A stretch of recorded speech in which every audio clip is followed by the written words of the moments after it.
Here it is. There's a Claw. Deal 3 damage, increase the damage of all Claw cards played by 2 this combat. But Claw is, in fact, Law, and we will take a Claw. Yep, it is fated. We're a Claw deck now. Let's go. Oh no. We're doing this too? Challenge mode accepted.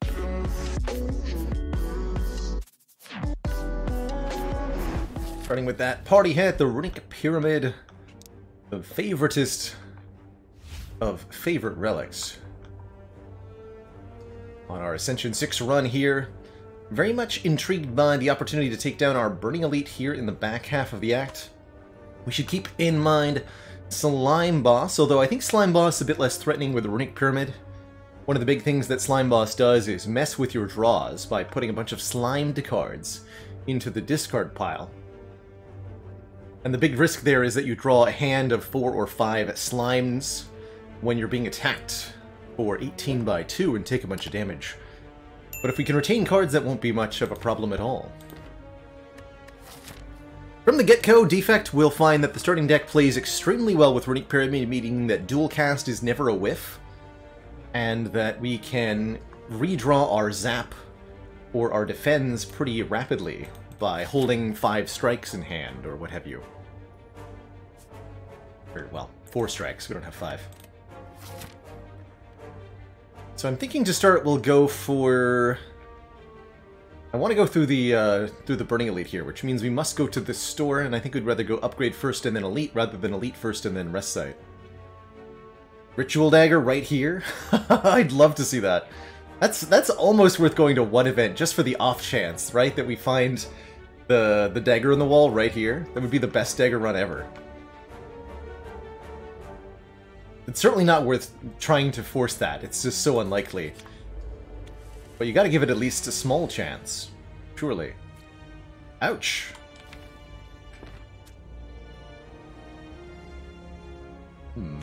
Defend, zap? This is a spooky, scary turn 1. Even on Ascension, all the way down here in the low Ascensions, by the way, this can be your turn 1 of the first combat. And there's no way around this, if that medium slime rolled more than 12 HP. Let's take the 8 damage. Feel okay about life. Now we can go strike, strike.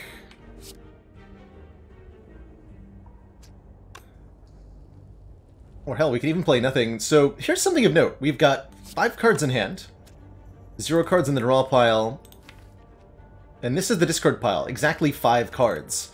If I don't play my last card, we draw exactly these 5 cards again. We'll have every card, it's a 10-card deck, we'll have all of them in our hand at the same time. And that's a lot of power. That's like having a frozen eye on top of what we're already doing, right? Being able to say with certainty what's going to happen next turn is a really powerful thing. I think that means we dual cast to try to draw a Zap dual cast. That actually does induce some randomness here, but we'll always have 3 defends. There we go. Love any kind of zero-cost card. Actually, all of these are great. Kind of Charge Battery is almost a zero-cost card, right? Since it gives you energy on the next turn. Beam Cell I love here because it applies Vulnerable for 0 cost. So you just wait until you're doing a lot of damage on your turn, and then amplify it. And right now that means Beam Cell and 3 strikes. Something we can reliably make happen for essentially 0 energy, then deal 3 plus 3 plus 3 plus 3, deal 12. Let's grab that Beam Cell. I want to improve our offense right away. We'll just tap them each one time. Low enough block that we could have killed them. Kind of thinking in A20 here with my muscle memory. Not that it matters. Hey, young man who stands. Speed Potion, very, very useful, quite reliably, and ooh. Oh man, choices. Ball Lightning is premium offense, Reinforced Body is super premium defense. And Turbo is good energy generation. I don't think I can say no to a Reinforced Body with Runic Pyramid. I think that's what I think. Normally I would be all over this Ball Lightning, but this is end game block. In addition to being early game block, it completely blocks against Lagavulin. It's a skill that you can play against Gremlinob without feeling too bad about life. Works really well with this speed potion even. And we will take that one event, just for the tiny chance that there's a Ritual Dagger here. There's not a Ritual Dagger. Instead, there's a banana, a donut, and a box. Regret's a real nasty curse to have with Pyramid, not that I ever really advocate the box option. Feels like a pretty easy donut for me. Cookall.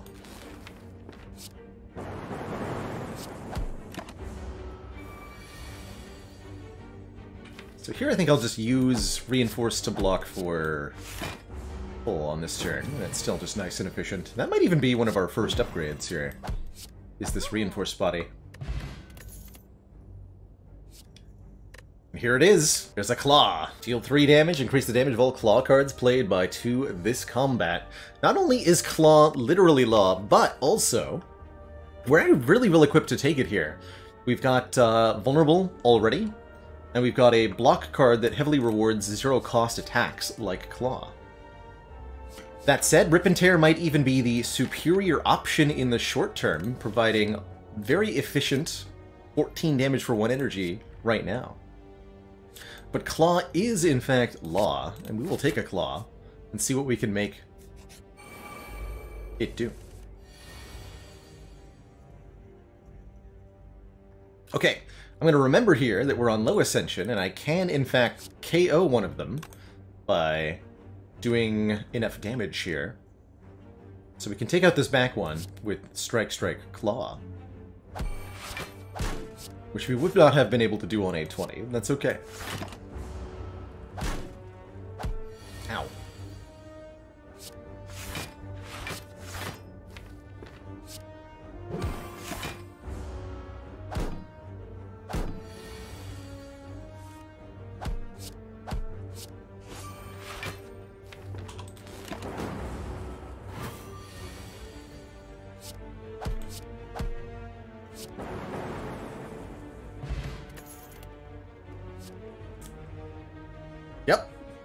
Yep, it is fated. We're a Claw deck now. Let's go.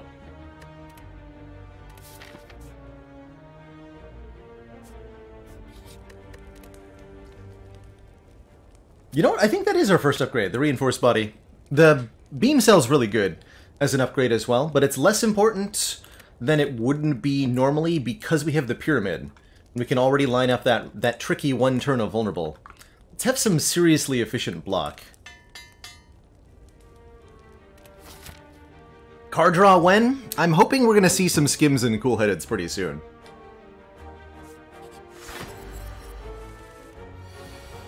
Sleepy Egg.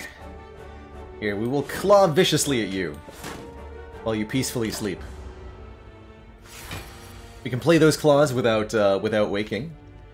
Let's see, we want to just get as close to having claws in our hand again as possible. So let's play out these. Shuffles the deck? Yeah, I want that. Again, the draw pile is very small. There's only 4 cards in the draw pile after that reshuffle. We're going to draw 3 of them. We can actually draw all of them if I play the Beam Cell. So let's guarantee that we draw exactly both claws, and then we can again have a fresh draw pile here.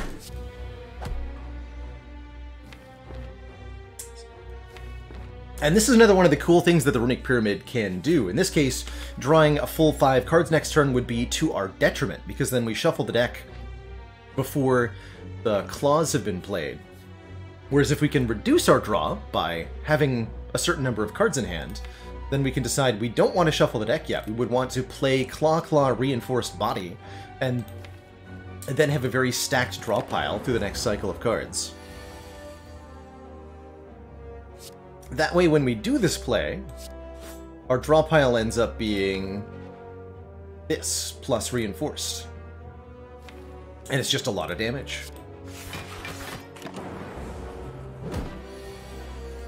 in this case, deliberately using the hand clog of Pyramid to our advantage, rather than being a victim of it. And we'll do it again here, to have that one extra card in hand, preventing us from drawing the 5th card. And so be able to play the Claw and the Beam Cell and have them go back into the draw pile. So we'll just do this too. We also just have guaranteed lethal now.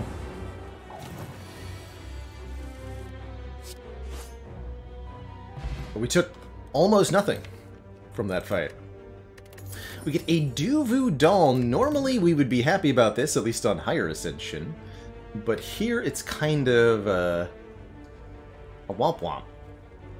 With no curses in the deck, it provides no strength, although that might change.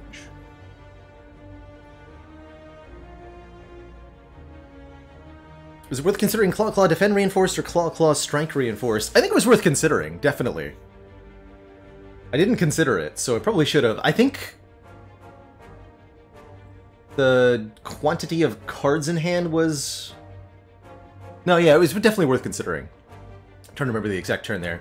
The idea was to minimize the number of cards I have to draw through, but by drawing one more card, you kind of come out ahead there. So yes, certainly worth considering.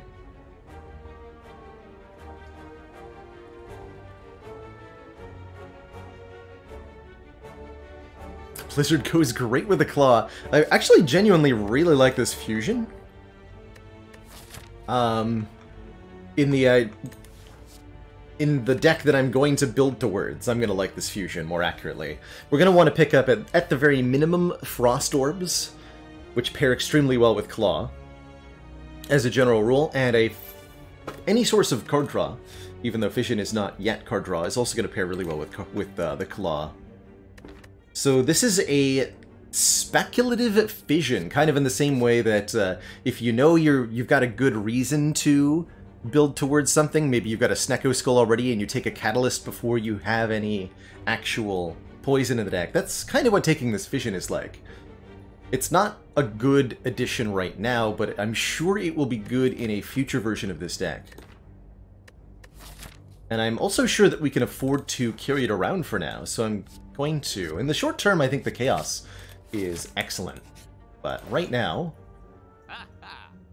Oh no. We're doing this too? Alright, challenge mode accepted. So the real question is, now that we've modified our card pool with Prismatic Shard, how are we going to find more copies of Claw?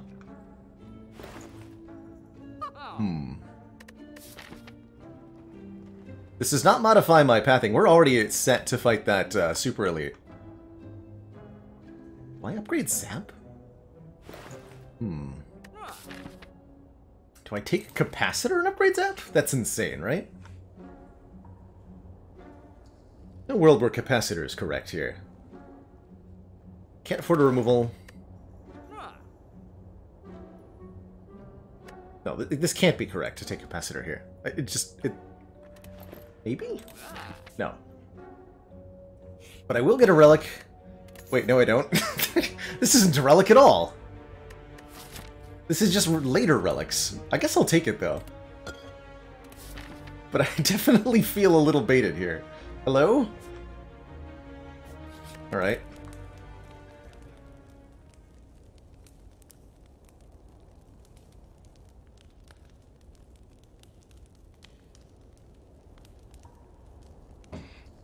Hey, Malarkey. Happy Memorial Day. Prism is often an unoptimal choice. And to be clear, I take this Prismatic Shard with the full understanding that it is going to hold me back, and that I am adding an additional layer of challenge to this run. But one that I think makes this really interesting, and I think we can get away with it.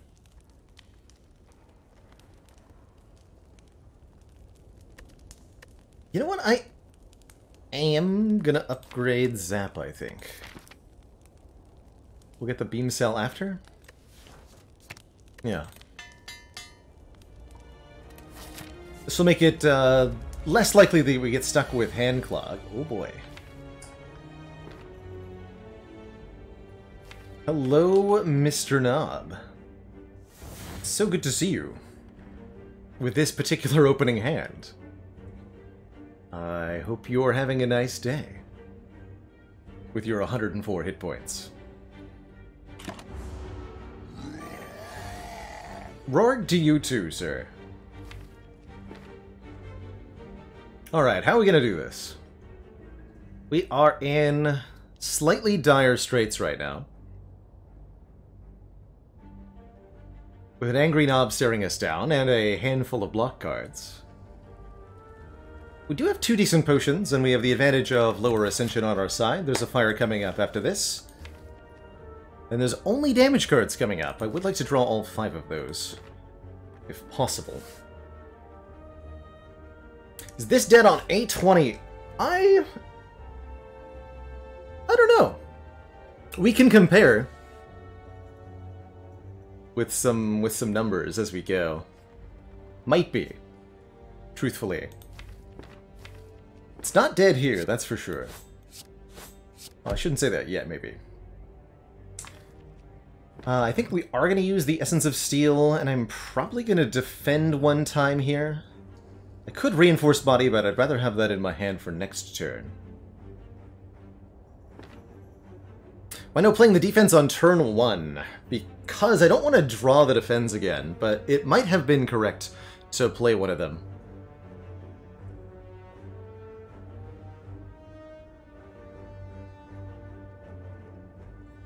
Would I have preferred to play one on turn 1, and to this turn, maybe. Yeah, maybe. Not sure how many turns this fight is going to go. Let's see, what are we playing next turn? At least 2 strikes. Possibly reinforced body. He's dead on A9? But with more hit points? You might be surprised by what our little claws can do. Actually, this might be easier on A10, right? Like, if the Duvidal was giving us strength, we'd be in a better position here. That's funny.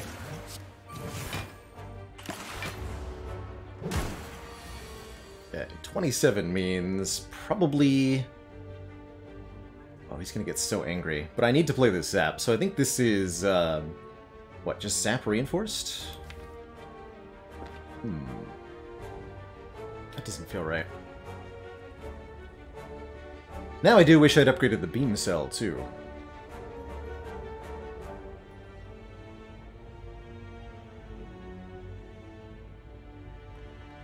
He's so angry.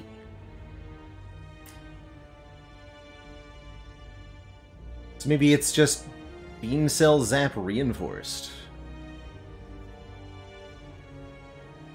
We keep a bunch of strikes, defends, and the dual cast in our hand.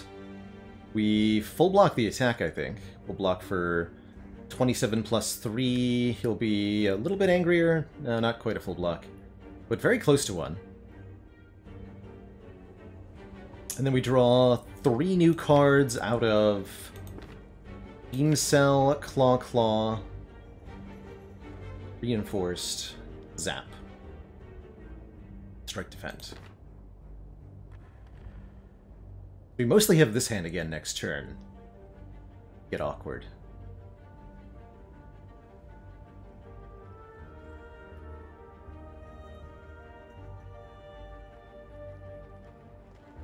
We definitely need to get 1 Lightning Orb down. This is spooky.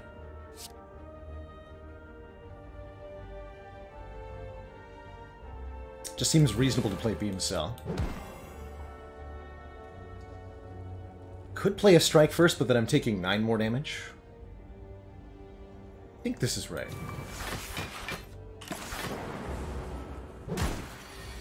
He goes for the big attack again. Got the rudest draw order here.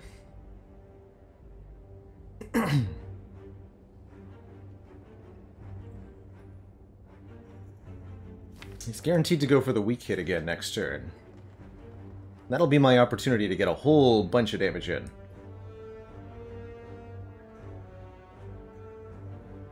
But I'm only going to draw 1 card if I only reinforced. I guess we reinforced Law here.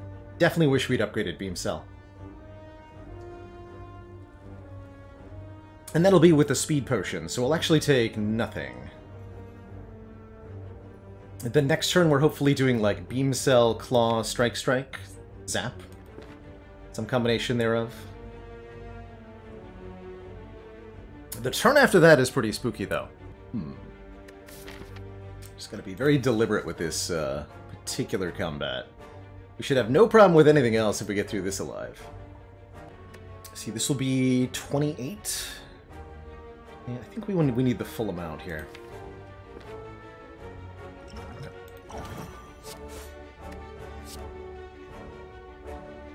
Maybe it's Defend Reinforced Body. Oh, that feels right. Yeah, that feels right. Didn't see the claw, though. Okay, math time. Can I do 74 damage in 2 turns? Seems pretty unlikely, right?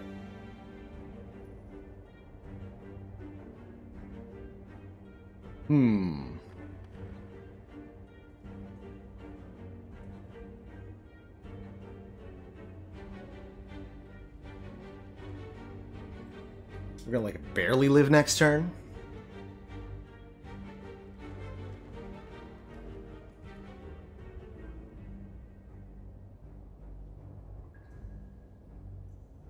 So if we go Beam Cell...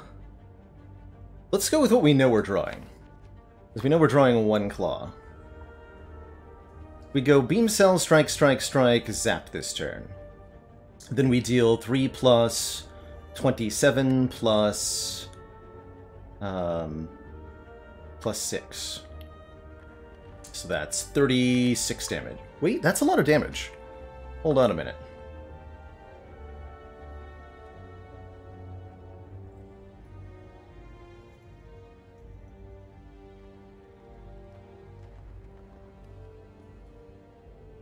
It's 36.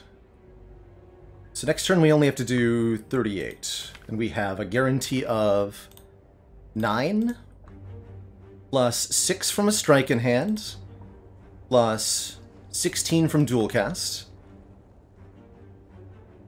Because we'll guaranteed have strike and dual cast. And 3 from our orb. That's 34. And we needed what, 38?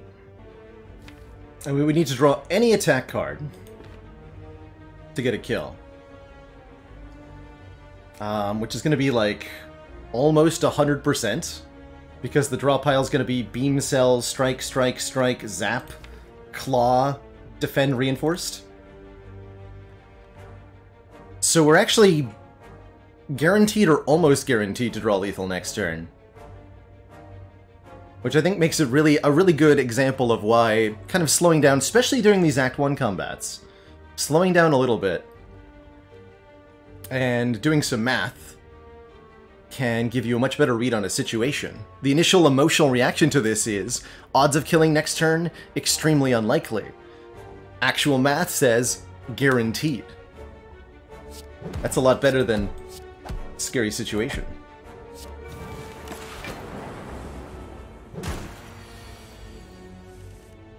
We get our Beam Cell, and we get the win. And we don't have to deal with the spooky 42.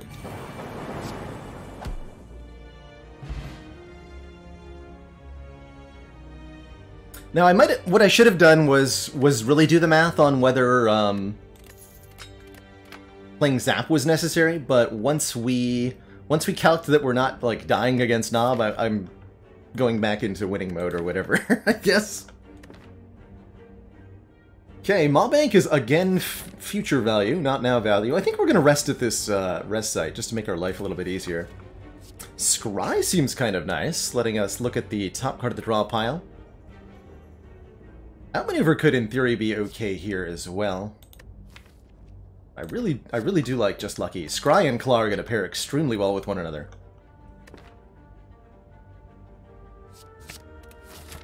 Welcome, Chicken Man Phil. You just came back to a Claw's Prismatics run that spent a good 15 minutes figuring out how not to die to Gremlin Nob. It's the, oh yeah, I guess I didn't need the upgrade on Beam Cell after all. The mysteries of science. Oh yeah, and sorry, better timing with this round, Laureate. Yes, I have played some Retropolis on stream, and I think it's a pretty cool game. The hectic mix of deck building and real-time aspects put an interesting pressure on it, since you don't really get a whole lot of time to slow down and think about your hand. You're constantly being forced to refocus your attention, whether you're building something, playing a card from your hand, or dealing with a wave of enemies. But if that sounds appealing, then I think it's a super cool little mix of city building, tower defense, and deck building. Plus, it's super cute. Feeling like we're short in damage for Slime Boss. Fear not. I think we have what it takes.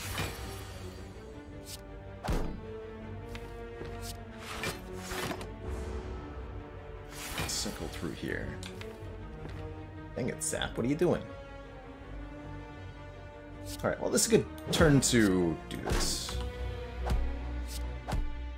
Just gonna get rid of this for this fight.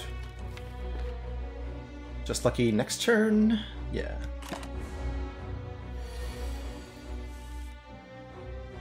Ooh, the claw redraw. Let's see, we should hold the claws for when we're guaranteed to have Beam Cell in hand. Next turn. Play this for 2. So we'll strike 1 time, reinforce body. Draw 4 here. This turn can then be Beam Cell in both claws, plus 3 defense.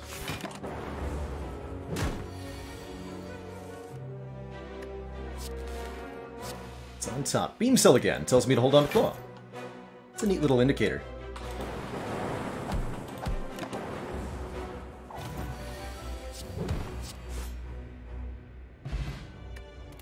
Ooh, and a Helix is excellent, preventing the first time that we lose HP each combat. That's one cute answer to Slime Boss. You can essentially buy yourself 3 additional turns for that first split by just blocking the bonk.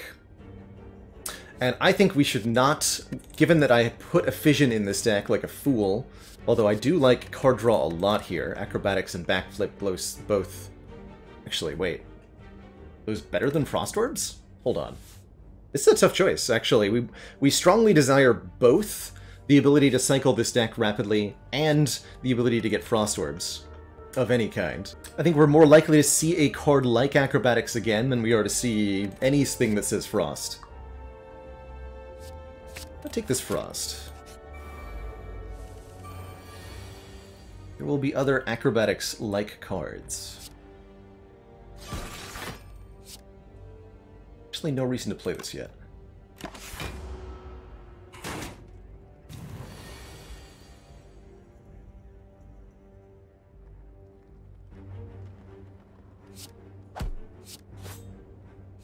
Zap down.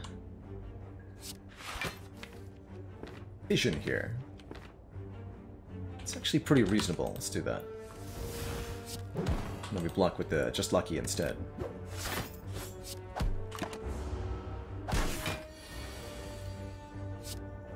The Fission is part of what makes that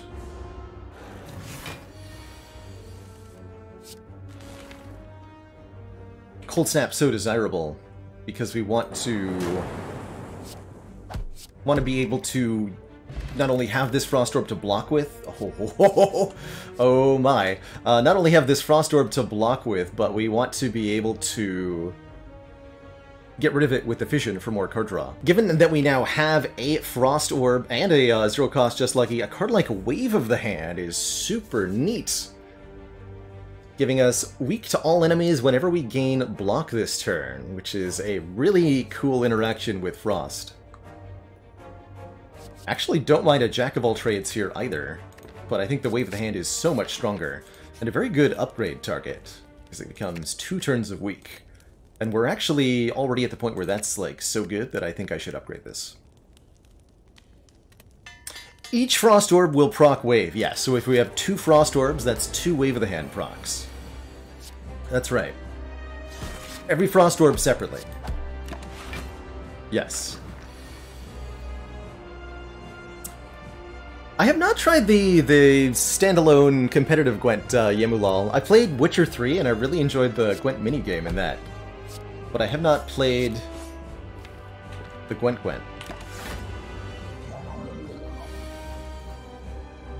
Can I actually just full block this? Without losing my buffer. Let's see, this is 27... Not quite, but with Wave of the Hand... with Vision, actually, yes, right? We'll remove the orb, this would be then 36 plus 2, so yes. But then I lose a Frost Orb, but that's okay, because I keep a buffer.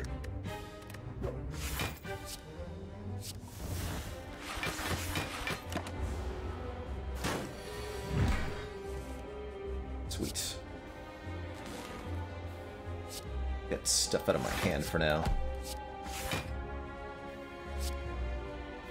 Draw that.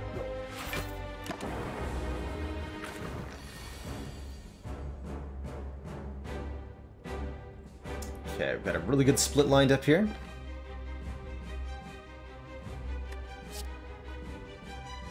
We'll go Beam Cell, Claw, Cold Snap, Strike, Dual Cast. Next turn.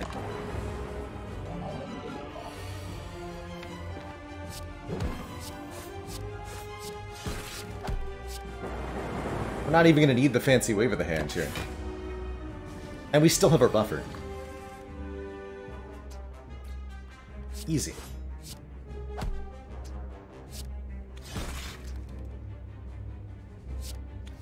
This means I'll do that. GG.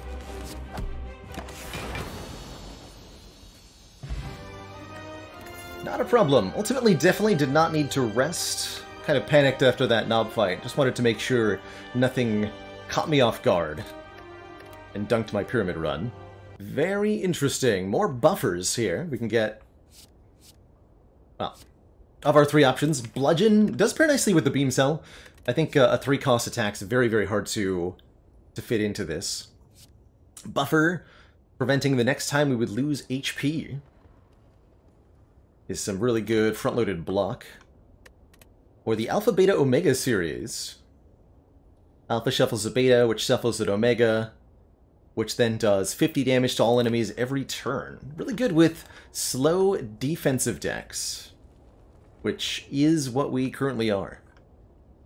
It's actually a really good way to deal with multi-enemy fights, kind of. It's not like a really good answer to Slavers, but at the same time, maybe it is for this deck. Very strongly considering this alpha, because of its ability to solve quite a few fights for us. Notably Collector and Bronze Automaton. Definitely interesting in concert with Vision. If we get any Scry, which we want anyway, it'll be good with it. The buffer's pretty good too. Nice thing about the alpha is it doesn't need an upgrade. Oddly, I really believe in this. I need to try it, and oh my. What a set of choices. Coffee Dripper for No More Resting, Sozu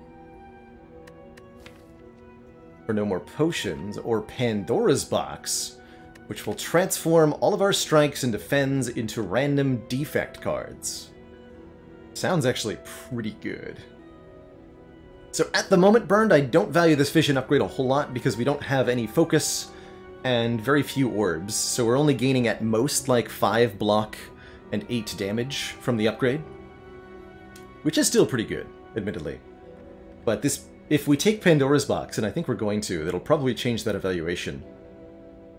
Box can give us orbs, Box can give us more claws, Box can give us cool-headeds, card draw. I don't think the strikes and defends are very good in this deck. In fact, they're by far the worst part of it. Replacing them with random cards has got to be strong here. And it most certainly is. There's a cool-headed, there's a chaos, we've got orb generation, more card draw, especially compared with the compile driver. Drawing a card for each unique orb we have. Now Vision upgrade is looking pretty good. Hello World and Creative AI are a little questionable. I do like the overclock, but I don't like this blizzard. So we've got 1, 2, 3 cards that I think are relatively stinky still. The rest is amazing.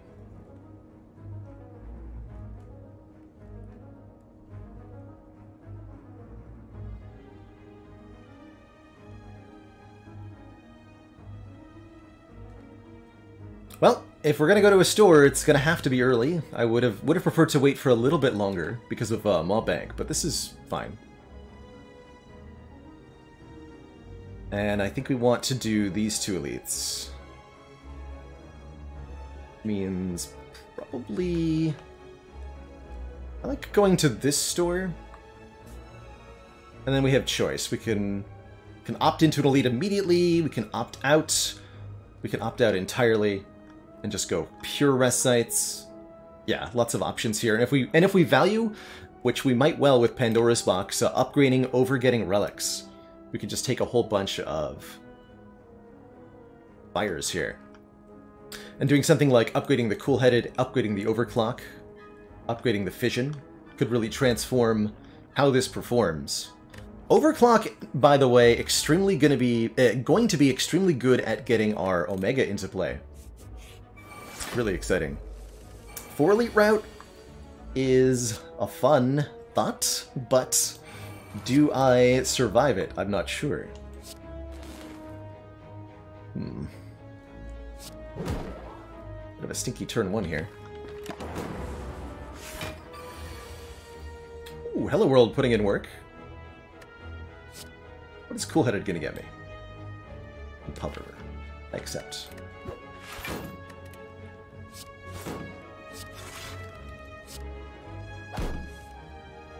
Okay, there's Wave of the Hand.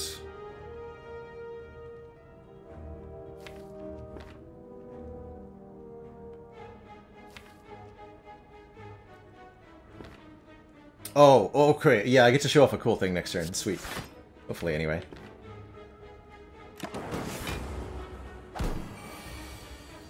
Yes. So, Wave of the Hand plus Reinforced Body. 1 Wave of the Hand proc per energy you spent on it. +1 for the Frost Orb.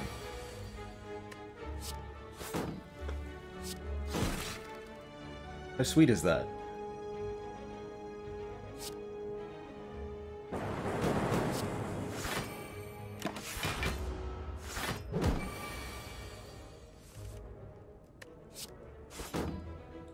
We're able to, like, kind of just block really well here.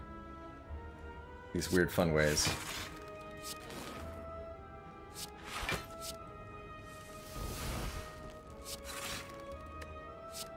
Have some more weak.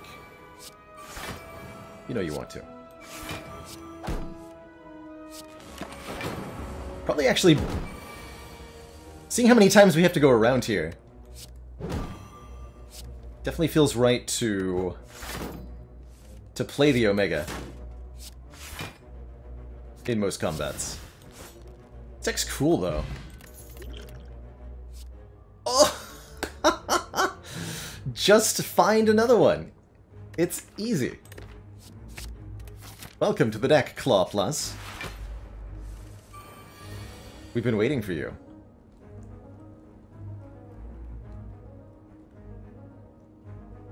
And Helix has got our back when our turn 1s are stinky. It's a good day.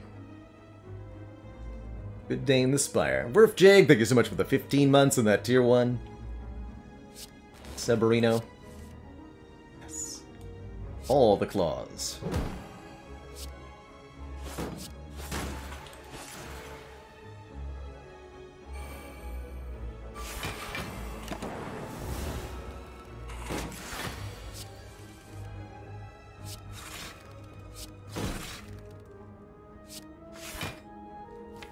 So we play this now. Alright. I'm in.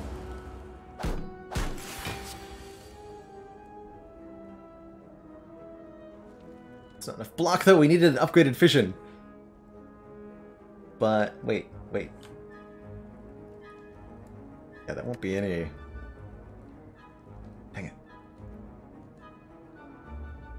We can go Beta, Fission, Omega on this turn with these orbs in play. Guaranteed. But it doesn't kill. The tragic truth. It does not get there. Wait, what if I dual cast first? That would be 16...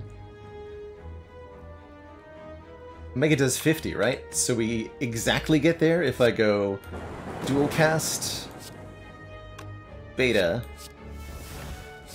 Wait, no, I don't, because I can't play this now. No!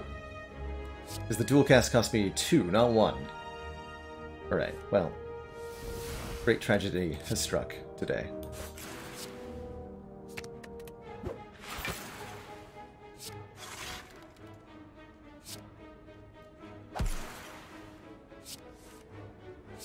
Oh, sweet. We don't take any damage, so...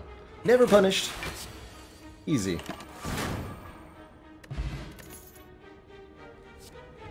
Block and more weak. Sure. Wrath Stance also, like, maybe worth thinking about. It's powerful.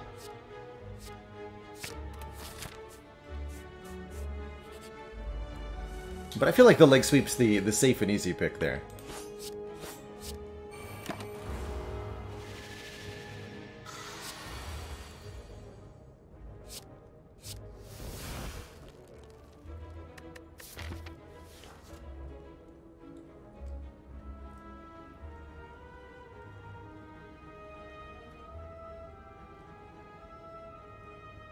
See, blocking for 10 shouldn't be hard, right? I'm gonna play this biased.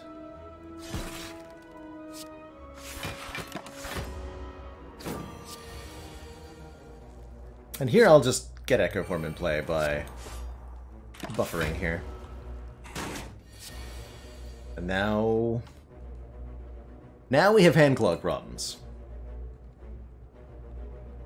But now we also have another Echo Form. Let's see, we can duplicate Biased Cog and then full block with dual cast. Play the Hello World. That gets us somewhere. This deck is beyond the comprehension of mortals. It's certainly something. What exactly is happening, nobody is sure.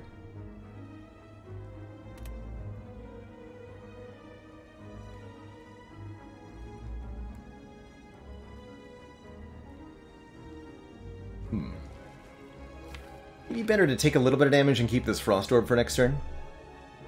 Let's do that.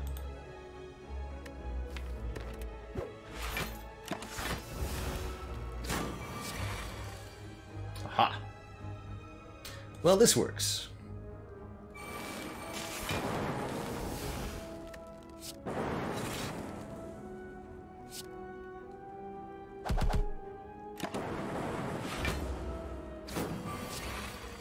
And now we can do the double beta into leg sweep into fission for double omegas. Kerblam. Kablooey. Kerpow. Ooh, Shrug Plus? That's a lot of block for very little effort. And that we've been offered some premium block cards really leans us more into the tank up with Alpha Strat. Surely Shrug Plus is better than Backflip Minus, right? Yeah, surely. Love a Focus Potion here, too. Although Thorn Spot's pretty good. Let's lose the Skill Potion.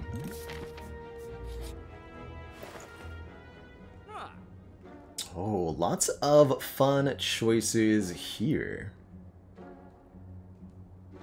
But before I make any choices in the store, a couple things I wanted to do. Firstly, I saw your question there. So Private Snowball asked, what did I enjoy about being a chemist, or what did I enjoy about chemistry? And I really liked learning about how the real objects in our world, real materials like air, rocks, metal, how they work based on very simple, fundamental rules that get applied on large scales. Like the basics of heat transfer and thermal expansion as objects transfer heat to things that are in contact with one another. and objects become larger as they get hotter, lead to really cool large-scale applications like having to design aircraft fittings to be loose because when the aircraft is at high speed, they expand from the heat. Just this kind of like appreciation for the very fine details of the stuff that makes up our world. Pack flip minus. What if Spire had minus versions of each card like Dicey Dungeons does for each item? That'd be pretty cool. Do we have an actual bias cog in this deck? No, that was from Creative AI. Explosions are also a very fun part of chemistry, that's true. If observed from a safe distance. Pretty scary up close. All about goop going through tubes. It's all about that tube diameter, man. And the viscosity of the fluid, right? Maxwell Damage says they work in quality for aerospace manufacturing now, and the details like that are always nuts. Hey, Dark, there'll be a Watcher run right after this. Always play in the rotating class style, so Ironclad, then Silent, then Defect, then Watcher. So if you're seeing a Defect run, Watcher's always up next. The SR-71 Blackbird is specifically the plane I was thinking of with that example, Bishop Stars. As I recall, they say it leaked fuel on the tarmac because the fuel tanks on it were only a tight seal if it was at cruising speed.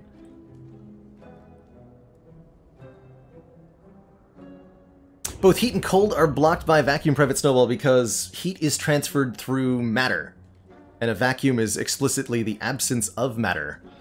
Heat energy has to transfer from atom to atom in some way, or can do so with photons too, but there has to be a particle of some kind that is conveying that heat energy. And in a vacuum there are no particles. So only radiated heat can permeate in a vacuum. No convective or conductive heat transfer can occur.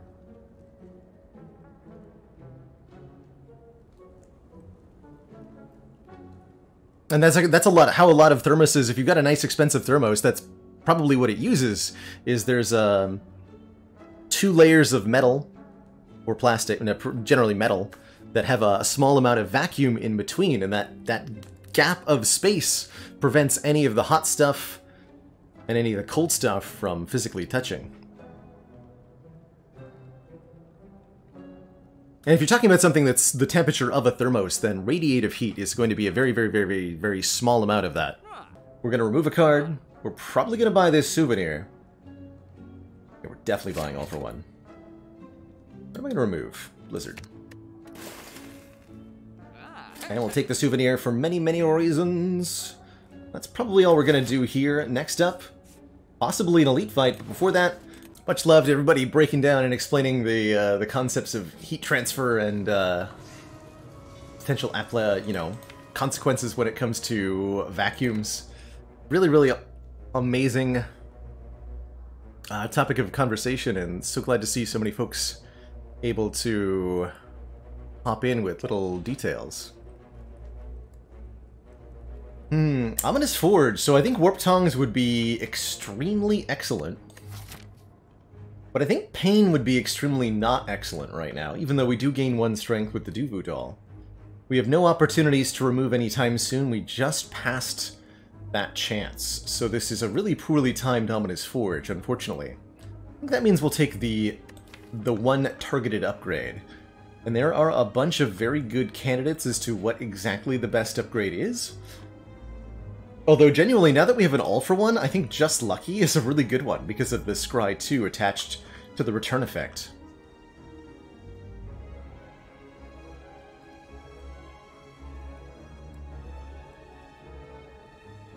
Upgrade on Overclock or Cool-Headed could be good, too.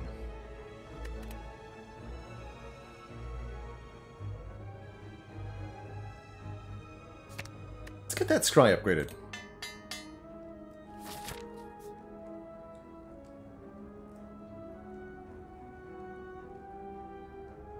See, we want to go, I think, 3 elites, if possible, from here. Second upgrade will be...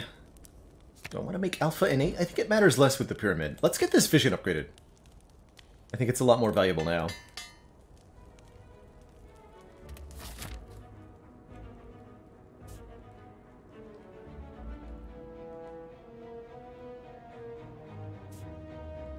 Event then elite or elite then event? Let's do the elite first. Not sure what matters there. Okay, just like you will tell me what we can get with Shrug It Off here. Like to kill the sneaky gremlin. We can get Claw. Well, that's perfect. Die, foul beast. We block the weakness for at least one turn, which is nice. And we do get attacked, but Hello World was courteous enough to make us a copy of Go for the Eyes. So that's actually pretty sweet. And we drew All for One as well to get back all of those zero-cost cards from the discard pile. Look at that. Beautiful.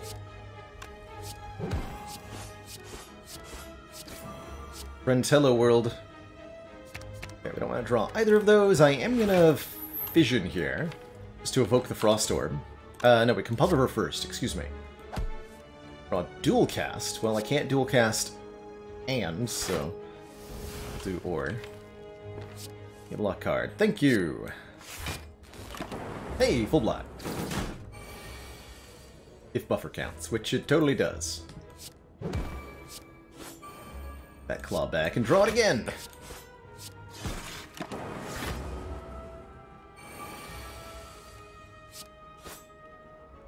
Oh, that was a Hello World claw, so it doesn't actually do the same damage as the other claws.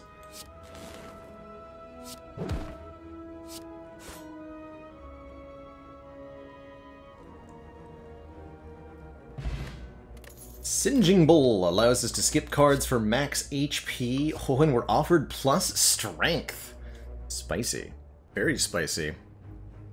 Does the Hello World Claw count to increase the damage of the other claws? When you play it, yes, Valoran Sky. So specifically what's going on with the claws is that when you play Claw, it checks for all the other copies of Claw that are in existence during the combat and buffs them by +2.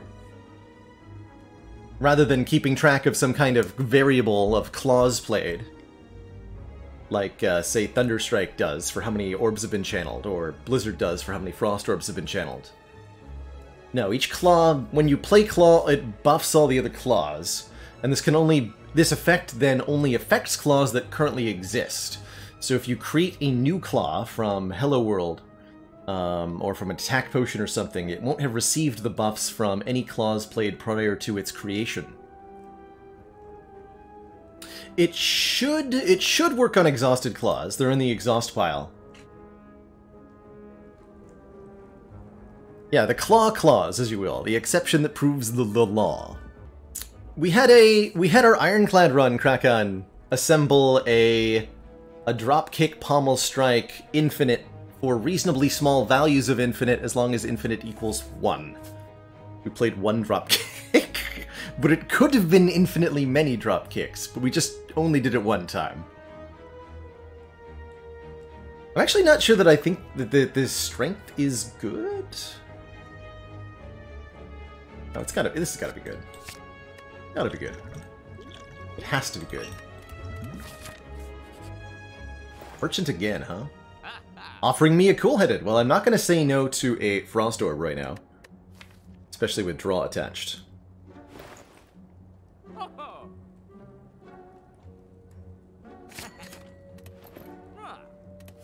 Take your time. Or not. Oh, yeah, see, that we don't need the...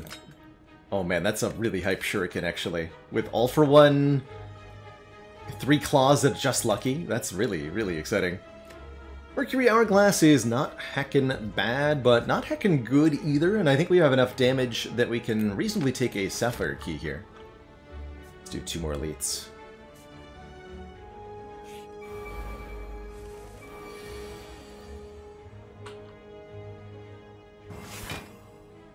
Six by 3. I'll just block pot it. A little bit of an overkill on the block potion, but I don't wanna. Can't make me take damage.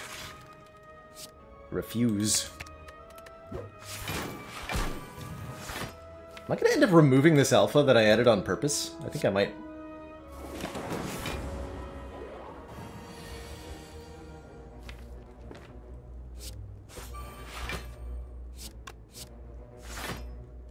So how many zero-cost cards? 1, 2, 3, 4, 5, 6?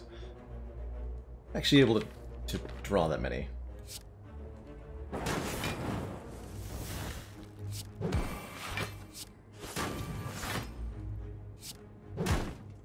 Looks like we're fine, though. That is a lot of strength that we make. Storm of Steel. Oh, no.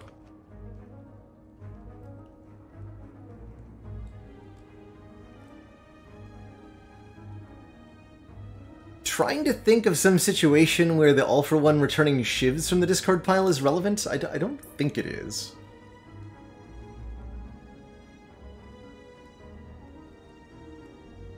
This feels like it doesn't help. Take some max HP.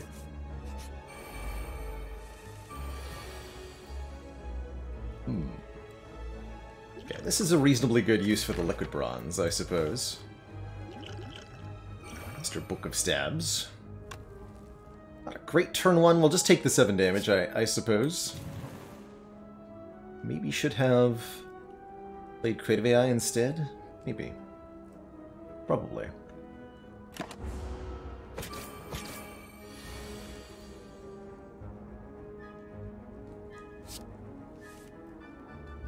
But that's okay. Got a sweet turn coming up here.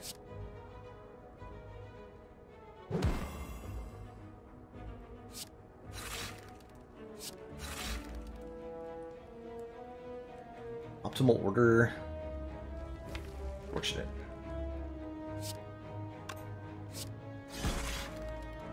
This draws 3 and full blocks, pretty much. Or it will once I apply Weaken. Shame we didn't have the energy to do Wave of the Hand before Fission there. That would have been good.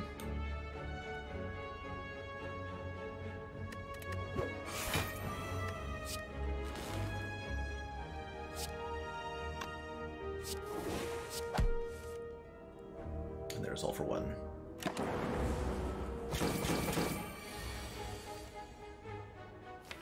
Beautiful.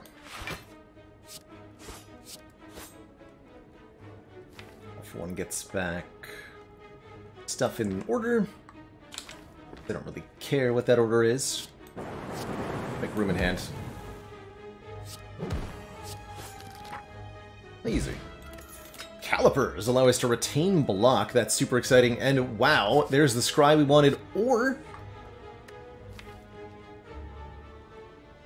some frost. Some more frost. I think we have to take Third Eye, though. Because Scry and All for One work amazingly well together. We can look at cards, zero-cost cards in the draw pile, put them into the discard pile with the Scry, and return them with All for One. How could we say no?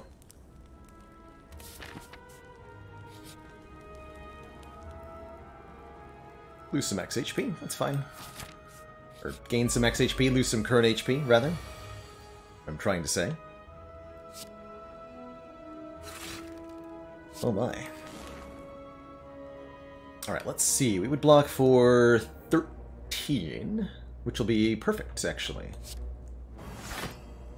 Then we buffer the last hit exactly. I guess it was better to wait on those in case I drew the beam cell. Not draw the beam cell, though. What's coming up? There's All for One, and Fission. I'm not playing Alpha in this fight. I don't feel like I'm ever playing it. I guess we'll play it against Automaton.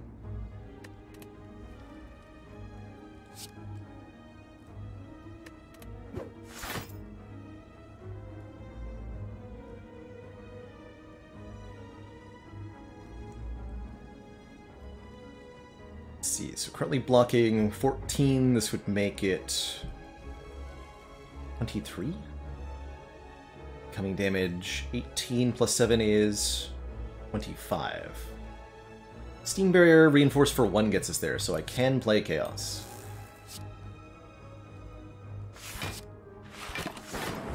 And this Plasmorb is feeling like it's going to be extremely useful.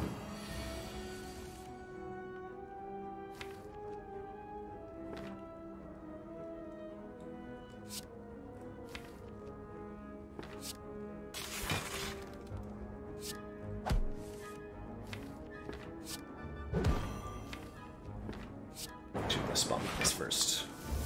Oh, this looks like a great hand.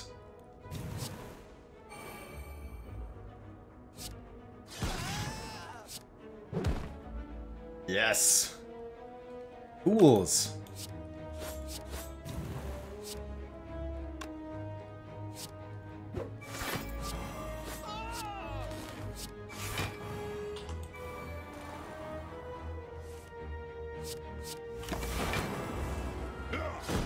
Didn't take Alpha for the beams. No, I took it because it was genuinely our best scaling opportunity at the moment that we saw it. We've since found, you know, at the time we only had 2 Lonely Claws, which is not very quick and deadly damage scaling. But we since then found Pandora's Box into a whole bunch of useful cards, a Shuriken to go with the Claws, and a 3rd copy of Claw, and that's kind of obviated the need for the Alpha. That said, the Alpha might still see some use. Do we want an Acrobatics here? More card draw? I'm also really eyeing this Chill. 0 cost Frost. Outmaneuver with Pyramid's kind of interesting too, especially with a free upgrade. It's not like we can't use that energy, I'm sure we can.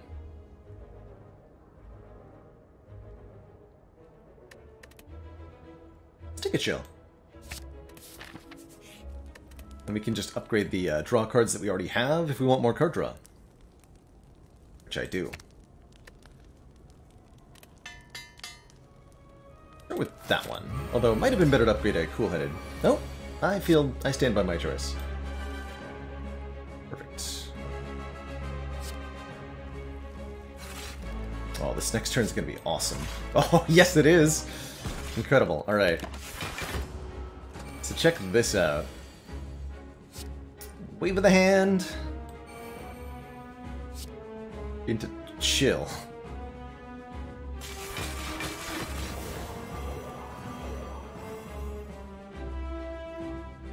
That's pretty cool. Oh, order there.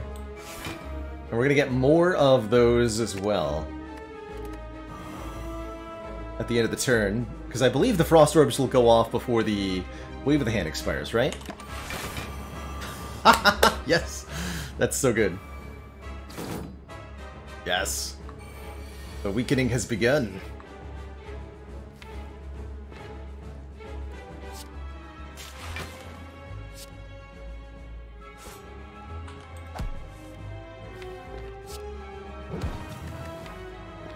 Let's just discard the Claw, and then I don't have to draw it directly. Get it back with All for One.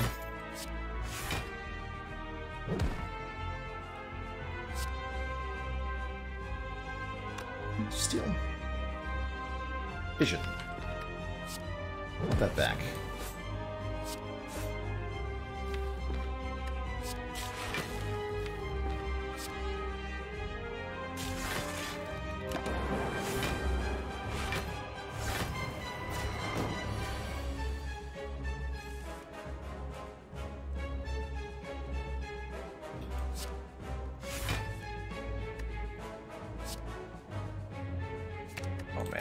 Get that back too.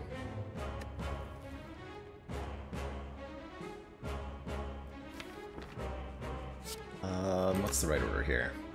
I think it's Claw Vision.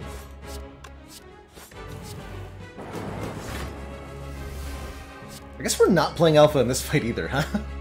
Because I somehow already have 11 points of strength. Really not clear on how that happens. But I like it. We have 1, 2, 3 0-cost cards. Let's make it more than that.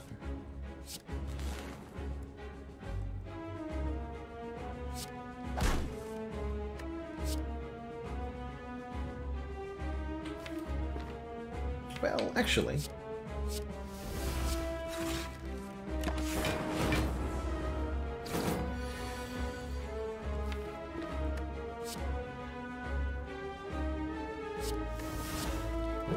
I'm in.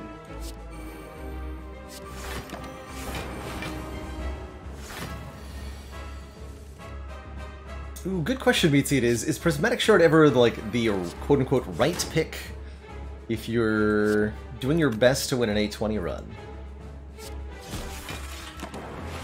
It can certainly be the correct decision in that taking the Prismatic Shard ends up working out for you for some reason, because you get offered an incredibly overpowered combo. But I'd have a hard time imagining that there's not something more consistent you can use your money for when it comes to A20.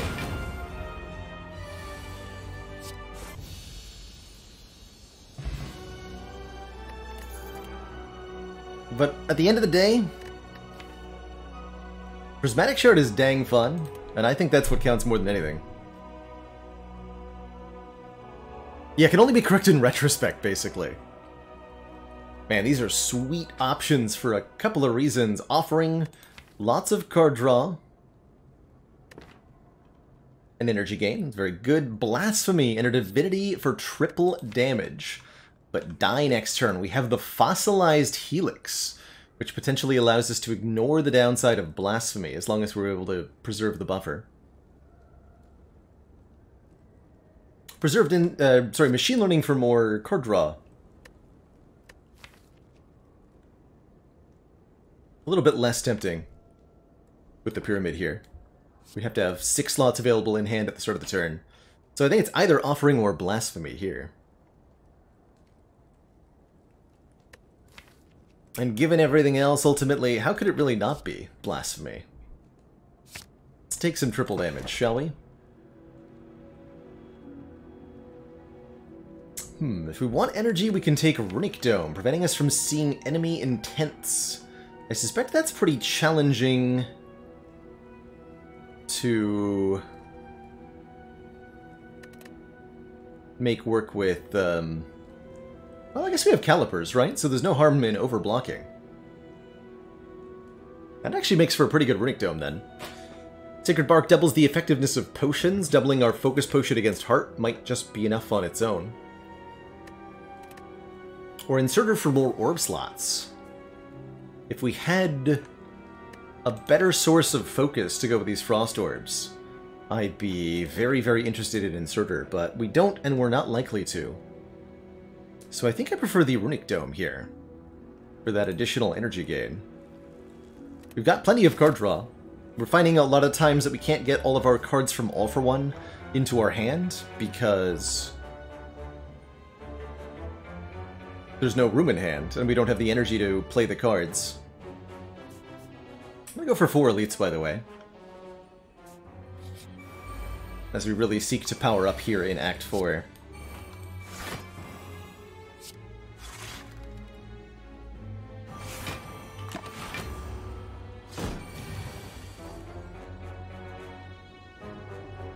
Blasphemy says, enter Divinity and die next turn.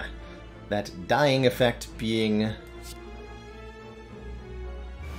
done in the form of damage to the player. And if you have a buffer stack, you can just outright prevent that damage. Also, holy heck, 45 damage Cold Snap, dang. Dunked on. Old school mantra. Who needs it? And we can just cheat our way into Divinity directly. Swift Strike comes back with All for One. Worth at least kind of thinking about, but it's not as good as a Claw would be.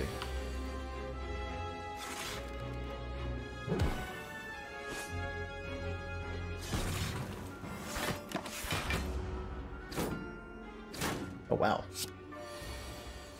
Both attacked me, huh? Very unlikely that anyone's attacking me this turn.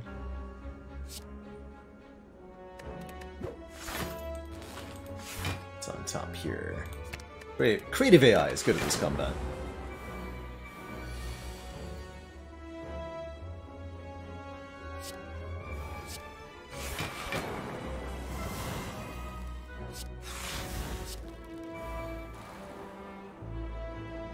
Is there concern in counting on the buffer for Blasphemy that there's an enemy gonna hit you hard enough to eat that buffer? Yes, that is a possibility if I do not calculate what my enemies are capable of doing to me. We'll only use the Blasphemy buffer trick in situations where we're confident that that's not going to happen to us. Whether because of calipers or because we know from our game knowledge that we're not being attacked by the enemy.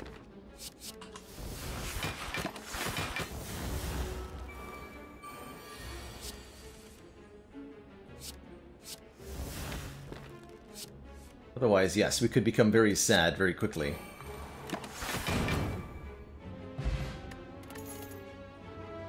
What are the odds we get offered another one of those cards?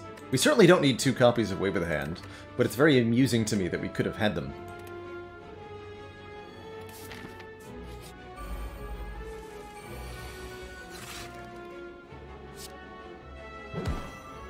Be careful not to misclick. For example, here we could have safely played the Blasphemy, because the Maw never attacks on turn 1.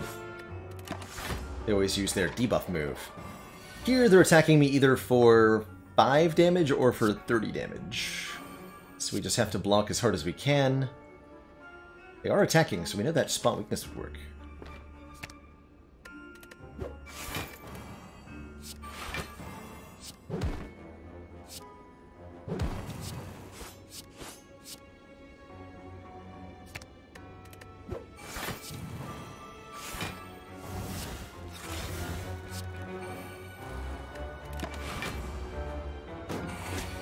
It's the 5. Play that. A lot easier now with the Dome to justify playing the Alpha, Beta, Omega.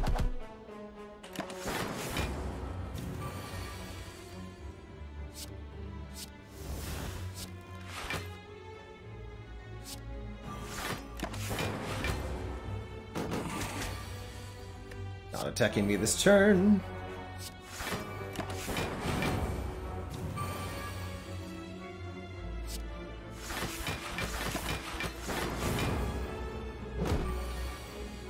Could be attacking me on this turn.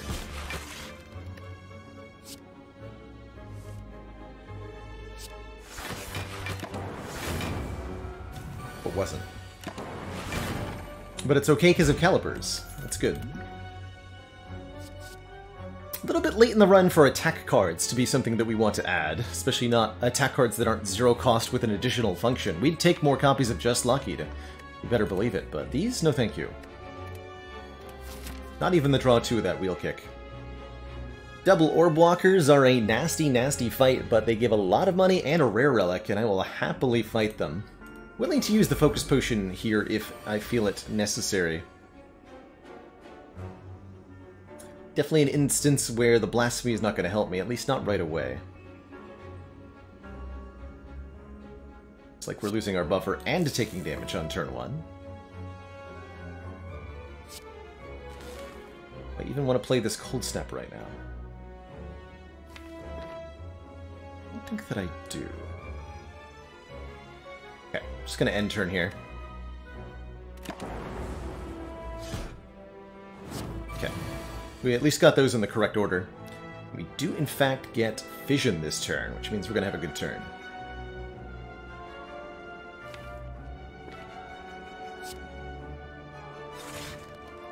I think I don't need to use the Focus Potion. Blessing of the Forge looks pretty good, though.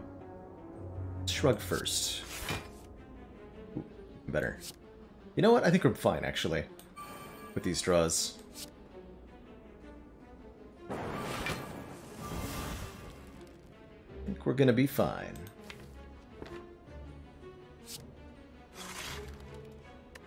Both of them always attack every turn, so that's a guaranteed spot weakness hit.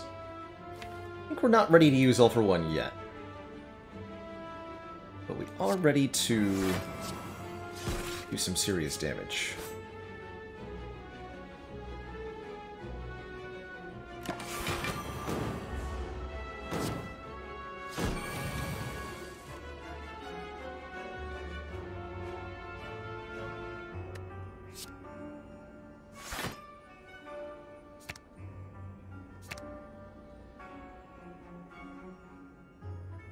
Blasphemy, I believe, is life loss, so it'll bypass any block you have.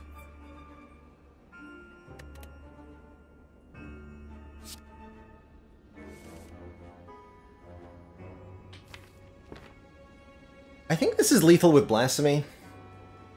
I should probably do the math. Wait, what's the order of returning cards? 1, 2, 3. Now we're surely fine, right?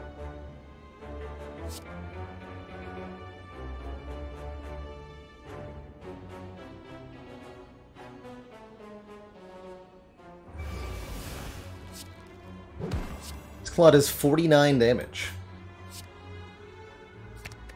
We're definitely fine.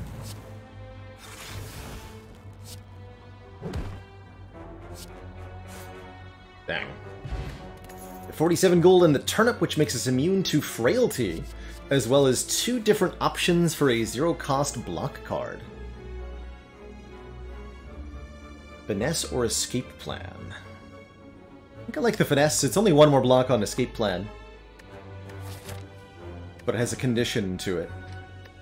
Don't think we ever take Forethought here. Sometimes max HP is better. We're not fighting Time Eater, so I'm not worried about that. Just take the Finesse. Oh dear, what are you guys doing? Okay, no Blasphemy for me today, thank you.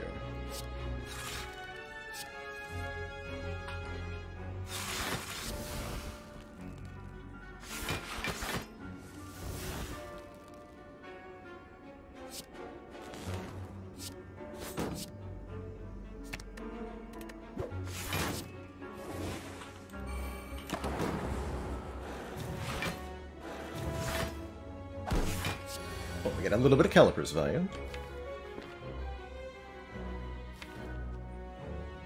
1, 2, 3, 4.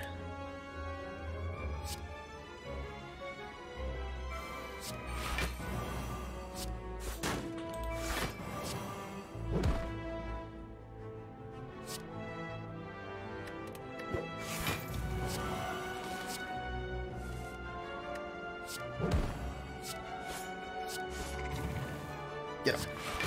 Oh, the Finesse is also really good with our Wave of the Hand, actually. I hadn't thought of that.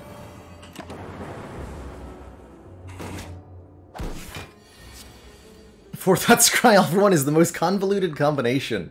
But you know what? It does work. Technically. Technically that works. Don't really advise it, though.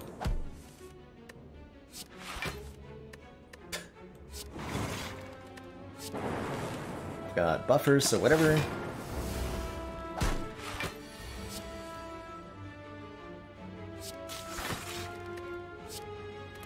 Oh, wait, what? Where's the claws at, though? Help! Help, I've Runic Pyramid and I can't get up.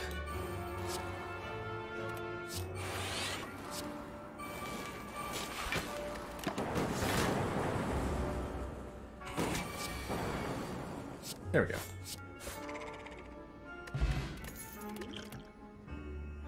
Beam Cell Plus. Another way to apply Vulnerable. We did wish we had it against the Knob, but we're good now. Take some hit points. Plus! Beam Cell Plus. Bit of AI in Hello World on turn 1. You know what? Don't mind if I do, Mr. Giant Head. We lose our buffer on turn 1 in this case, but I think I'm okay with that. This large man attacks for up to 13 each turn before his countdown ends. Once the countdown ends, things are a little different. You attacking me? Yes, you are.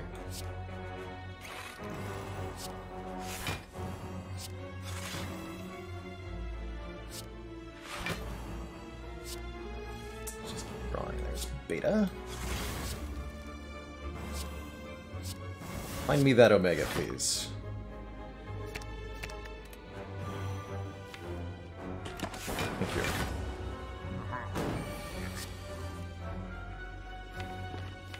Okay, drop pile has got Zap and Claw and stuff.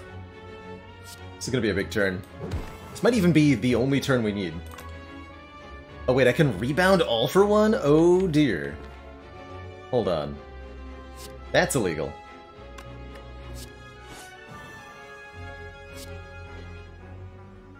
Wait, I think that means I just play this.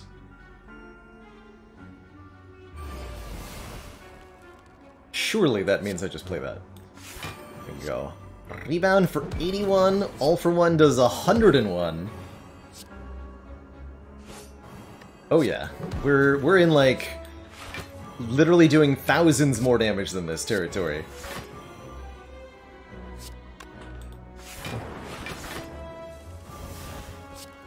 $148. Yeah, we got there. Oh, wow. I don't think I've ever seen these two cards in the same reward screen before, and I certainly have no idea what to do.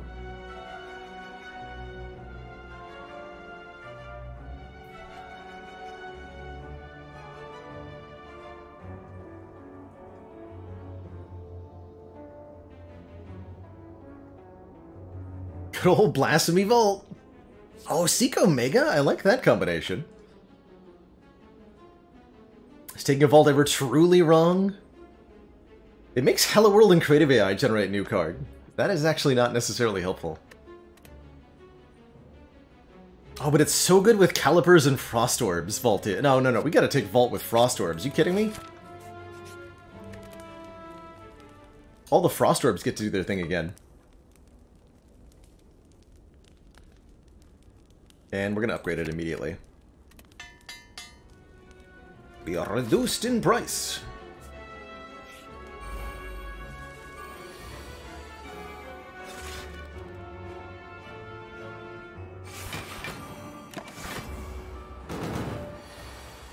Okay, could attack for up to 45 damage on this turn. So I'm just gonna vault.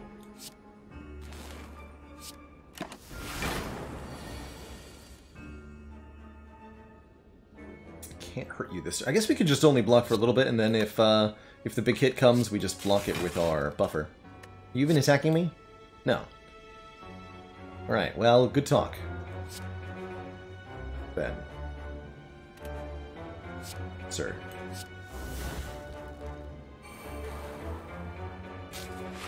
Room in hand here.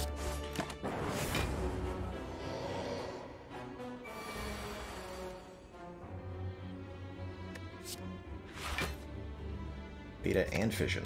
And Beam Cell. And Finesse. Glorious.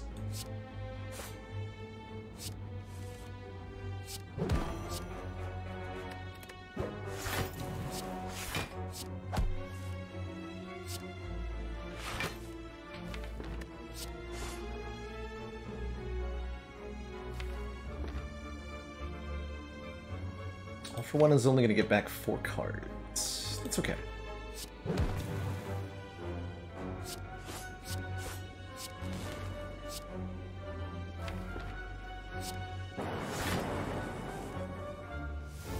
Could have actually gotten Omega down this turn. Maybe should have?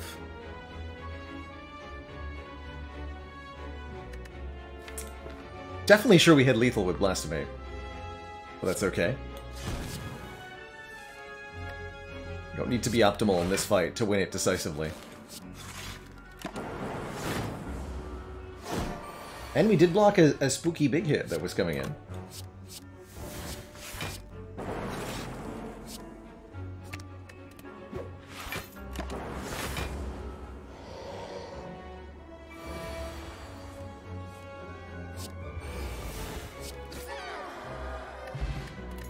Letter Opener is going to be really good damage, since we often play 3 skills in 1 turn.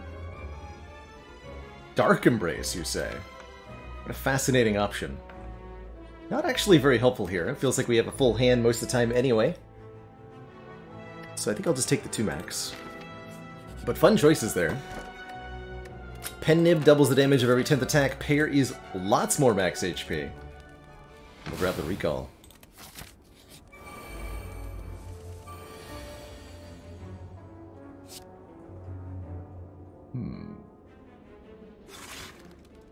Oh boy. Stagger Stab for 9 damage each on turn 1, which means our buffer is going away. Spooky things are about to happen. I'm going to take a drink of this colorless potion. See if it can change my situation a bit. And the answer is kind of. Wait, Enlightenment? lets me play creative AI and alpha and Hello World. Interesting.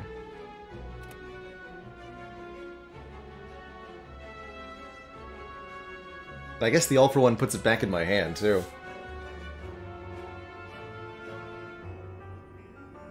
Deep Breath only draws me one card. Hand of Greed's not going to do a lot. Okay. I'm going to trust in these randomly generated cards. Could have Forge Potted it so that they were, it was a permanent reduction on the All for One. It's a cute pick. Alright, this turn we have no idea if Reptomancer is attacking or not. What we do know is that everybody else is attacking. This feels like a good turn for the Forge Potion. Upgrades our Chaos and our Compile Driver. And the Beam Cell. So we can play Chaos, Compile, Fission.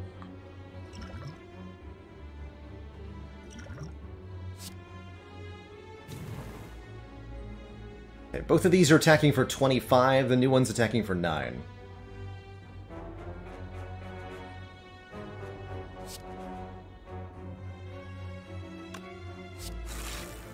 Sweet, we got Frost Plasma, so I'm going to have a lot of energy too.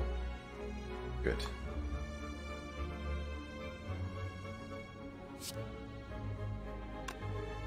I'm going to punch this one. Put it in letter opener range.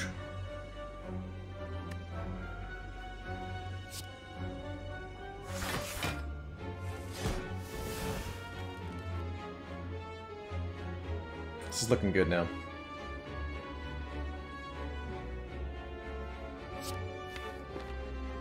All for One gets back, currently just Enlightenment.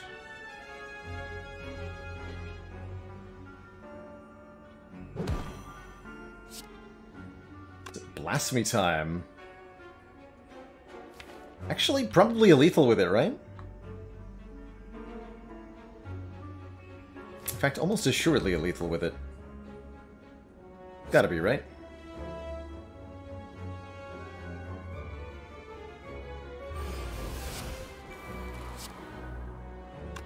So, just...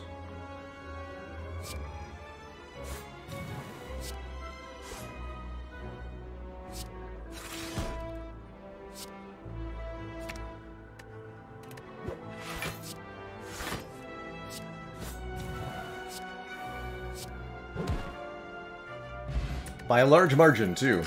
Prayer Wheel giving us an extra card reward from regular enemies. Means if we encounter any regular enemies, we might be able to gain some more max HP. No need for a well-laid plans. Maybe a turbo, though? No, not since Runic Dome. Benosh, thank you so much for the 9 months and the stream baby get. Our beautiful large child. Winding Halls giving us Madnesses. Madness is very, very breakable with All for One. But it does slow down our first cycle draw.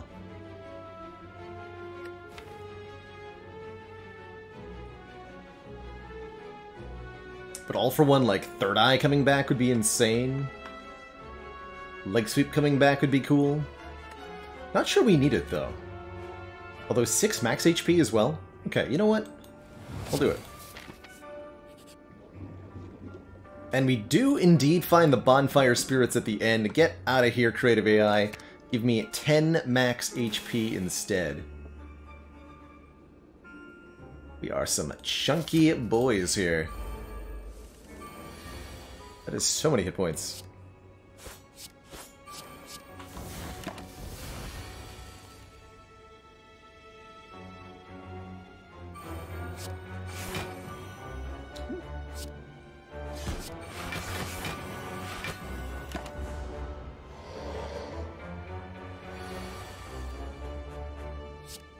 The wrong guy, thank you so much for the half year of support and that Prime sub.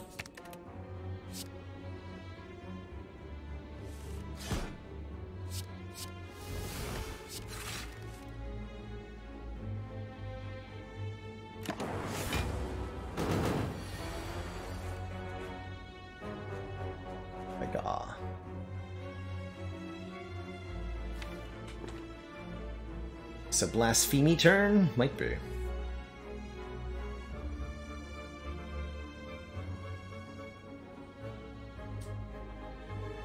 Not intangible this turn, and Penib's ready.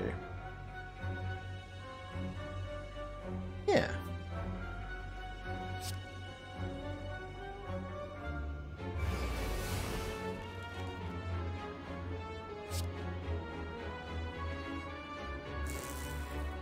Dual cast as well? No, not dual cast.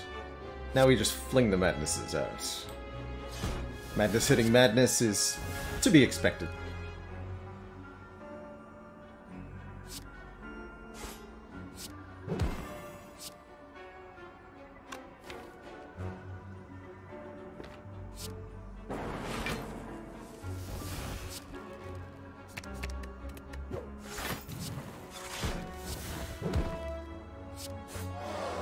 GG, nerd. Question card? Well, that's not exactly good timing. Impatience is potentially useful if we have no attacks in hand, draw 2. Kind of awkward with the all for one.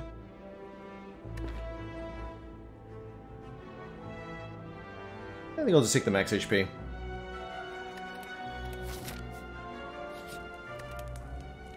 Grab a final upgrade on... Honestly, one of the madnesses is kind of reasonable, or upgrading our card draw. Upgrading one of the two madnesses ensures that madness never hits madness again. And it makes them easier to play the first time around. And Chaos seems reasonable too, for one more random orb. I think I'll upgrade the cool-headed... one of the cool-headeds first, and then one of the madnesses. Feels like a weird but reasonable way to do it. Upgrading Chill would have been pretty nice for this fight.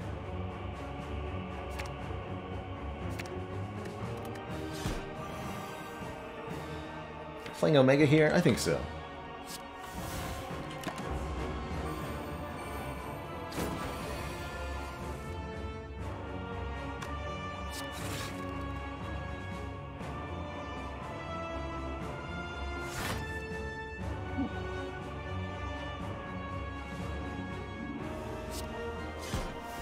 Snap became free. Not quite what I had in mind, but I'll take it.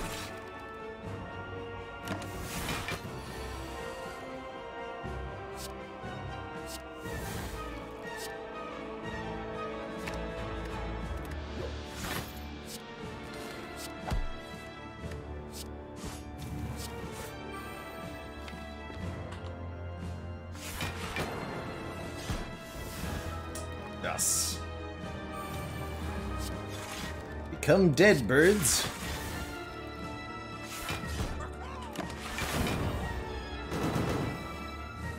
Easy.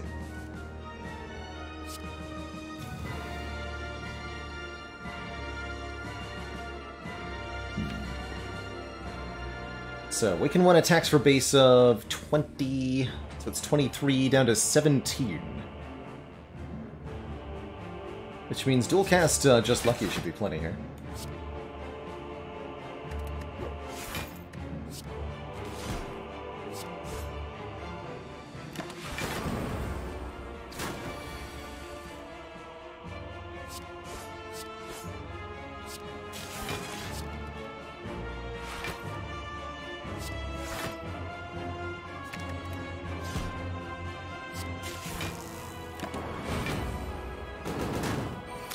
Got the multi-attack again. That stinky bird.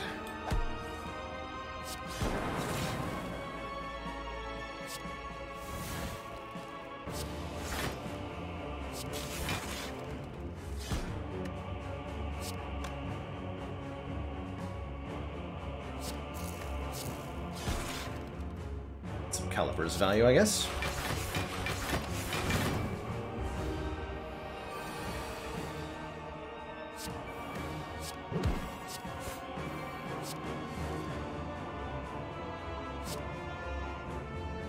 Nice times 3.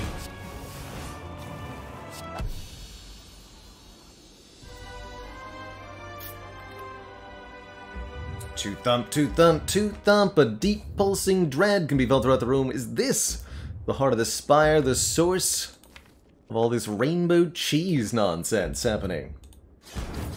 Charge your extra sharp cheddar to its maximum.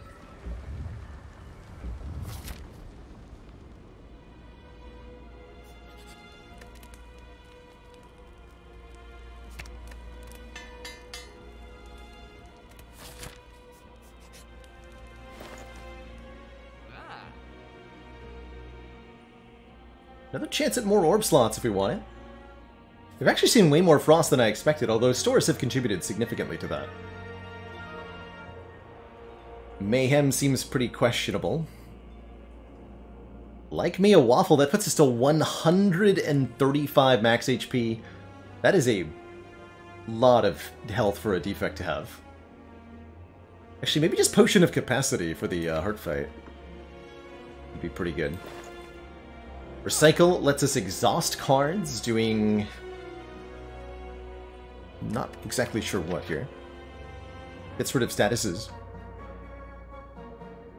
Much like our Ironclad run, Recycle lets us go infinite in that there's a theoretical infinite we can approach, but we'll never reach because the heart is going to die before we get there.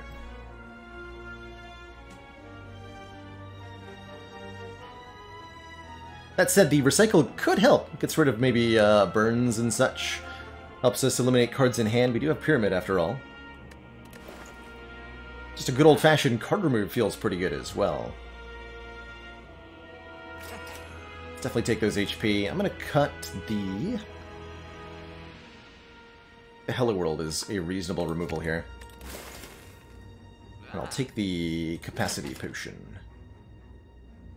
I think I'll also take a Panic Button with Calipers and with Runic Pyramid. I think that's a good one to pick up.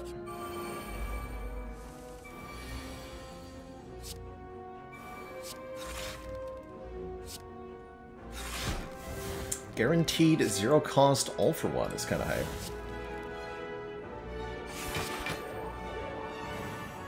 Have some weakened sirs.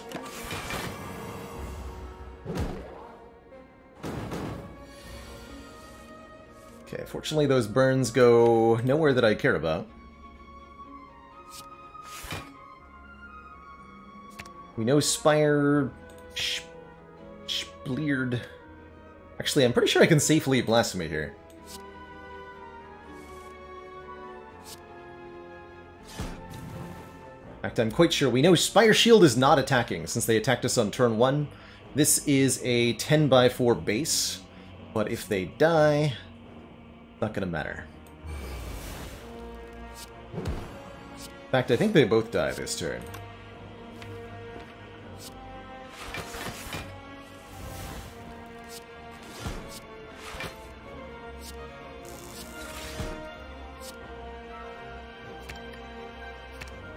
Don't play Vault. It was the incorrect choice to play Vault. Look at that, just lucky does 45 damage. Easy. GG. Bottled Flame ensures we can start with something in our opening hand. Piercing Wail Plus is pretty hype against the Heart, although a little bit less hype because of Runic Dome. Still, I'm sure we can figure out a turn where it's good. I want to bottle any of this. Bottled Compile Driver, maybe? No, I think I just don't want to bottle anything.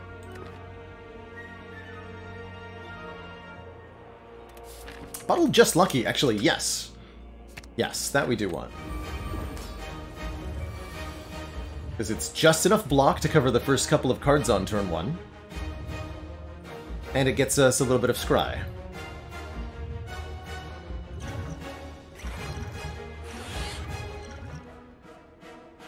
We're doing creative AI, even though we removed it. Would we like a free one for the heart fight? I think the answer is actually yes. Okay, those are both very good for next turn.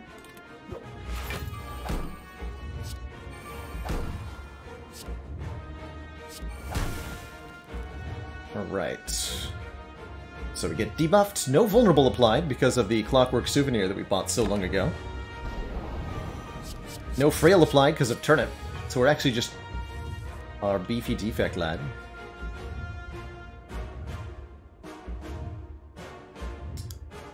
So...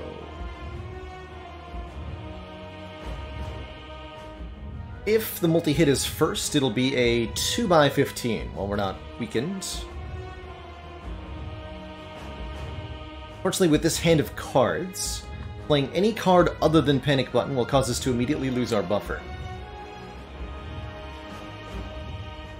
So I think we're playing our Panic Button on this turn.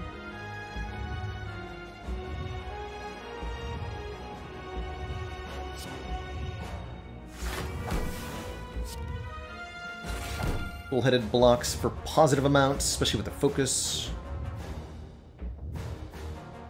The singular big hit would be 45. But we're looking to buffer that anyway. We won't be able to block conventional style next turn, but we'll have Frost Orbs. Okay. So we just need to make sure that our block this turn is above 30. At the end of the turn. That's pretty easy to do here.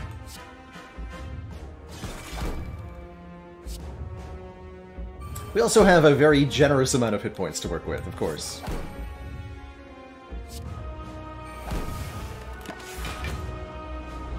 Yeah. Buffer goes.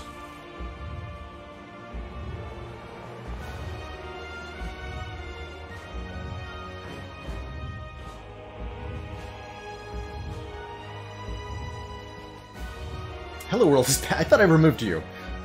Creative AI made Hello World? Dang it. That's rude.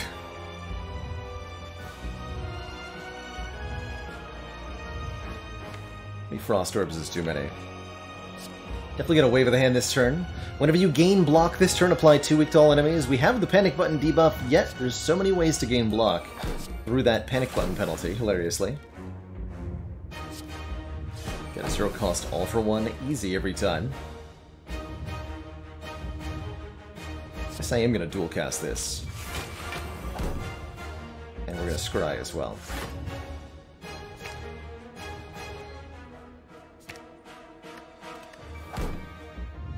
Yes, dual cast triggers wave twice. I guess I'm going to play Hello Worlds. I might regret this.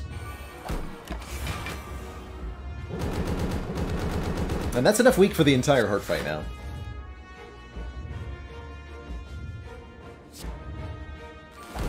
Barrage actually a pretty sweet get from Hello World here. I can't complain. At least I shouldn't. Okay, that barrage is going to be coming back with our all for one. That's kind of exciting news. Genuinely.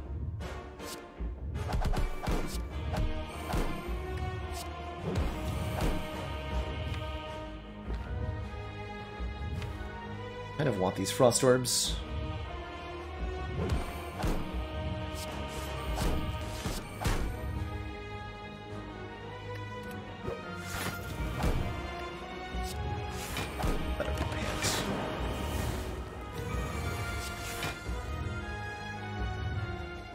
Okay, this turn we're either being attacked for 34 damage if it's doing the singular hits, or 3 by 15 with weaken if it's the multi-attack.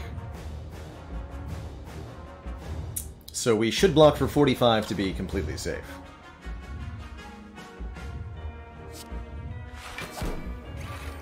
We'll just do that with reinforced here.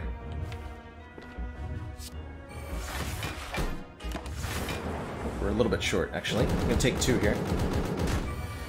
My perfect heart fight, no!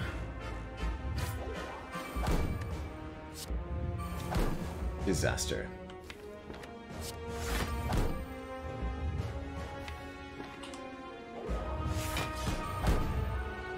This we're basically full blocking. I guess I'm just going to fission now.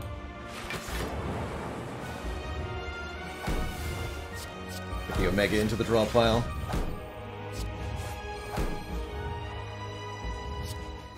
I'm going to take another turn, too.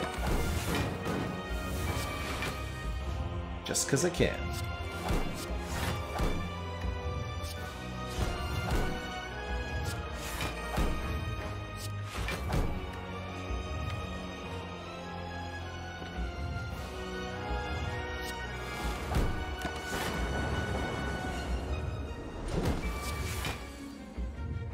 Storm.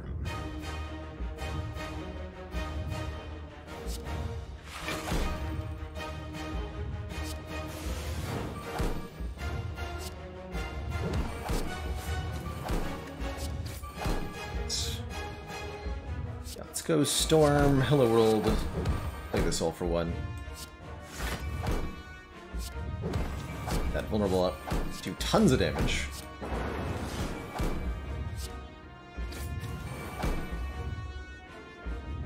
Make room at hand for all the new cards coming in.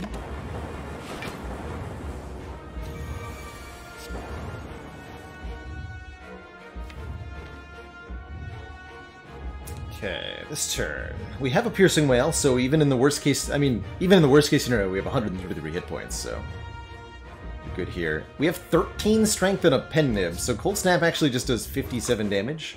I think that means I play Blasphemy now. Right, we can do 294. Well, hold on. No. Don't get ahead of yourself. It's like only 2 attacks in this hand.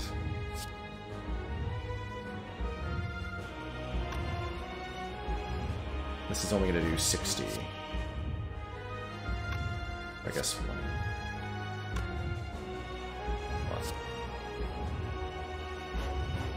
Hey, mid bros! Was a amazing birthday indeed. I'm drawing 3. Okay, what's in the draw pile? This has got to be lethal with Blasphemy, right? Probably.